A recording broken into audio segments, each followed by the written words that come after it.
So many people right now are struggling with feelings of hopelessness, depression, anxiety, loneliness. Questions are asked like, why am I here? What is my purpose? Ultimately, it comes down to the question of what is the meaning of life? I wanted to discuss this topic to bring a little bit of hope and peace to you. In order to do that, we need to go back to the beginning, back to see how God wired us. When we look back at how God created us from the book of Genesis, I see three main things that I want to talk about regarding how He wired us. Number one, He wired us to be in relationship with Him, to worship Him, to have a one-on-one personal interaction with Himself. Number two, to be social beings, to love other people and not be isolated by ourselves. Number three, He wired us for work. Not just any work, but work that He gives us, His plan for our lives. So let's unpack all three. So the first thing we see is wired to be in relationship with God.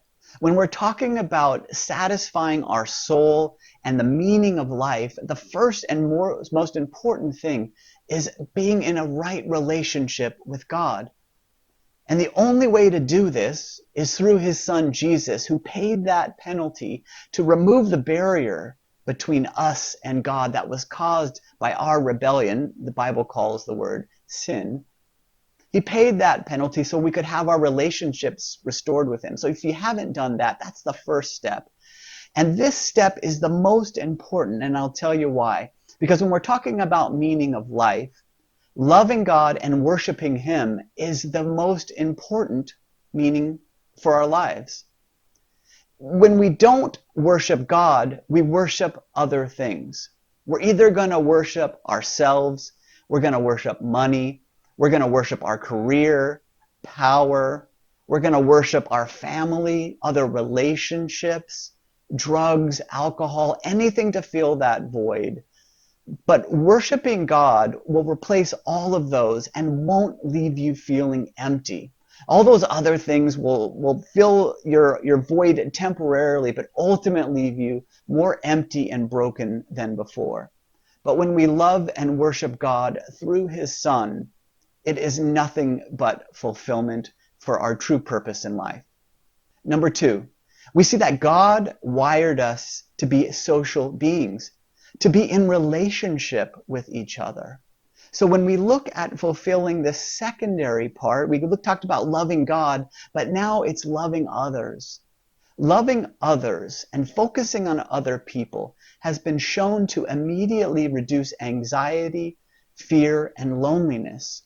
It's this outward-facing heart attitude that we need in order to work on the meaning and the purpose for why we're here. So we talked about loving God. We talked about loving others. Now the third purpose we talked about was work. Now, when we talk about work, overarching work is something that God wires us to do. When we become followers of Jesus, Jesus said it in His last words on what He wants us to do.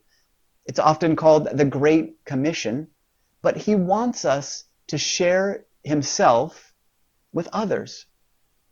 Let me read to you the quote. This is from Matthew 28:18-20. It says, "Then Jesus came to them and said, 'All authority in heaven and on earth has been given to me. Therefore, go and make disciples of all nations, baptizing them in the name of the Father and of the Son and of the Holy Spirit, and teaching them to obey everything I've commanded you. And surely I am with you always, to the very end of the age.'" We see right there, we are not only wired to be in relationship with Him, to live it out in practical ways, but to also share Jesus with other people.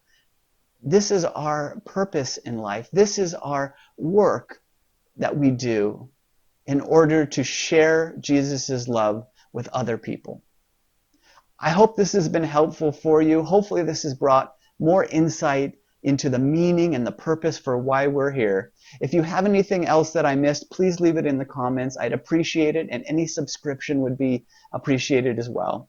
Thanks, and God bless.